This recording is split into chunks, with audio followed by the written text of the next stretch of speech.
அன்றைய காலகட்டத்தில் எல்லாம் வயிற்றுக்குள் பெண் குழந்தைகள் வளர்கிறது என்று தெரிந்தாலே அழித்து விடுவார்கள்.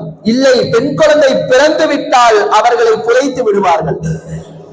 இந்த தீய எண்ணத்தை ஒழிக்க வேண்டும், இந்த தீய விஷயத்தை அழிக்க வேண்டும் என்பதற்காகத்தான் அன்னலம் பெருமானார் சொன்ன உயர்தரமான ஒரு வார்த்தை. இன்றைய காலகட்டத்திலும் கூட எல்லா மதத்தினவர்களும் இந்த வார்த்தையை ஆச்சரியத்துடன் கேட்கிறார்கள். பெண் குழந்தைகள் பரக்கத் என்று சொல்லிக் கொடுத்த ஒரே மார்க்கம் இஸ்லாமிய மார்க்கம் தான். நமக்கெல்லாம் தெரியும், நாம் வாழக்கூடிய இந்த இந்திய நாட்டிலும் கூட ஒரு 30-40 வருடத்திற்கு முன்பு பெண் குழந்தைகள் என்று சொன்னாலே குழி தோண்டி புதைக்கக்கூடிய ஒரு காலமாக இருந்தது. குழி தோண்டி புதைக்கக்கூடிய ஒரு காலமாக இருந்தது. இது அனைத்தையும் உடை தெரிந்தது இஸ்லாமிய மார்க்கம்.